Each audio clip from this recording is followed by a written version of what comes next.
किसान कांग्रेस के राष्ट्रीय समन्वयक दीपक शर्मा ने हमीरपुर में पत्रकार वार्ता के दौरान भाजपा पर जमकर निशाना साधा है। उन्होंने कहा कि हिमाचल की राजनीति में राजनीतिक परंपराओं को कलंकित करने में भाजपा ने कोई कोर कसर नहीं छोड़ी है। उन्होंने कहा कि सरकार को तोड़ने का भाजपा द्वारा असफल प्रयास किया गया है। वहीं उन्होंने कहा कि केंद्र की मोदी सरकार शुरू से ही किसानों की विरोधी रही है। मोदी ने देश के चुनिंदा औद्योगिक घरानों लगभग 15 लाख करोड़ रुपए के ऋण माफ किए हैं, लेकिन किसानों पर मोदी सरकार ने लाठियां बरसाई हैं। देखिए, 400 पार का नारा तो इन्होंने तब दिया जब इन्होंने एक सर्वे करवाया लगभग 3 महीने पहले, और उसमें उस सर्वे में आया कि भारतीय जनता पार्टी को देश में मात्र 171 सीटें जो है वो प्राप्त हो रही हैं। उन्होंने उसका काट करने के लिए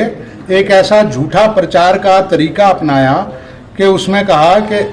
अब की बार 400 पार और देश में 400 से ऊपर सीटें भारतीय जनता पार्टी को प्राप्त होने जा रही हैं। ये कहकर ये जन भावनाओं को प्रभावित करना चाहते थे। लेकिन अभी 2 दिन पहले जो सर्वे आया है उसमें भारतीय जनता पार्टी की सीटें 150 के करीब रहने की है, और यकीन मानिए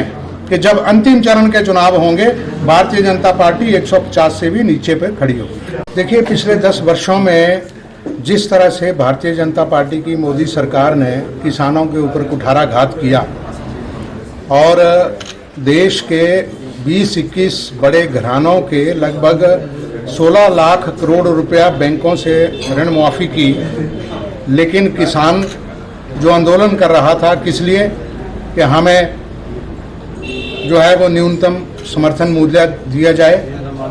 हमारे ऊपर से जीएसटी हटाया जाए, इन सब विषयों के ऊपर वो किसान जिन्होंने 700 किसान शहीद हो गए, लेकिन इस सरकार ने उस किसान का ना ऋण माफी किया ना उनकी कोई एमएसपी के ऊपर बातचीत सुनी। ये इस सरकार की किसान विरोधी नीति को दर्शाता है। मांग क्या रहे थे वो? अगर लगभग 1 से 1.5 लाख करोड़ रुपया किसानों का मुआफ कर देते तो कोई फर्क पड़ने वाला नहीं था, क्योंकि आप 20-21 बड़े घरानों का 16 लाख करोड़ रुपया मुआफ कर सकते हैं तो किसानों का 1.5 लाख करोड़ रुपया तो कुछ भी नहीं था। लेकिन इन्होंने कुछ नहीं किया। हमारे नेता राहुल गांधी जी के मार्गदर्शन में अखिल भारतीय कांग्रेस कमेटी के अध्यक्ष श्री मल्लिकार्जुन खड़गे जी ने जो हमारे 5 न्याय गारंटियां दी हैं, उसमें से एक न्याय गारंटी जो किसान न्याय गारंटी के नाम से है, उसमें हमने स्पष्ट तौर पर कहा है कि कांग्रेस इंडिया गठबंधन की सरकार आने के बाद हम समर्थन मूल्य को कानूनी अमली जामा पहनाकर कानूनी रूप देकर इसको लागू करेंगे। दूसरा, जो जीएसटी है, जिस ढंग से किसानों को जीएसटी जो है वो नहीं मिल रहा है, उसमें हम जीएसटी किसानों के उपकरणों, कृषि उपकरणों के ऊपर 28% और जो हीरा है जिसको डायमंड बड़े लोग खरीदते हैं उसके ऊपर 3%, इस पे भी जीएसटी खत्म करेंगे। इसी तरह से हम जो है वो फसल बीमा योजना में 30 दिन के अंदर अंदर जो है वो फसल का बीमा जो है वो किसान को देंगे। हमने 5 गारंटियां दी हैं, वो कांग्रेस की प्रतिबद्धता को दर्शाता है। हिमाचल प्रदेश में अंतिम चरण में चुनाव है, लेकिन इन चुनावों में जो हिमाचल की उच्च राजनीतिक परंपराएं हैं, भाजपा ने उन परंपराओं को कलंकित किया। पूर्व मुख्यमंत्री श्री जयराम ठाकुर जी दिन में सपने देख रहे हैं और इस प्रेस वार्ता के माध्यम से कांग्रेस से विद्रोह करके भाजपा में गए 6 विधायकों से भी मेरे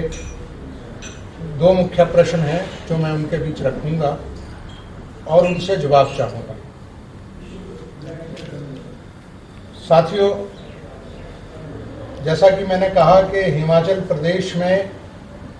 देश की राजनीति में पहाड़ की संस्कृति हमेशा आदर्शों की रही और यहाँ ऐसी परंपराएं रहीं कि लोकतंत्र को मजबूत करने में शायद देश में भी हिमाचल प्रदेश का अपना एक इतिहास रहा। जहाँ तक डेमोक्रेसी की बात है पूरे विश्व में हिमाचल प्रदेश का मलाना गांव जो है वो पहला ऐसा गांव था जहां पर लोकतांत्रिक व्यवस्था की स्थापना जो है वो सदियों पहले हुई। परंपरा का निर्वहन करने वाले वाहक हिमाचल के राजनीतिज्ञ जाने जाते थे, लेकिन जिस तरह से भारतीय जनता पार्टी ने शय देकर चुने हुए बहुमत की सरकार को तोड़ने की नाकाम कोशिश की, ये हिमाचल की राजनीति में एक कलंकित अध्याय के रूप में जाना जाएगा और आने वाली पीढ़ी के लिए ये एक ऐसा अध्याय होगा जिसको सुनकर, जिसको पढ़कर, जिसको समझकर हमारी आने वाली पीढ़ी भी कि आगे हम लोग शर्मसार महसूस करेंगे कि हिमाचल प्रदेश में एक चुने हुए लोकतंत्र की सरकार को इस तरह से गिराने की कोशिशें होंगी।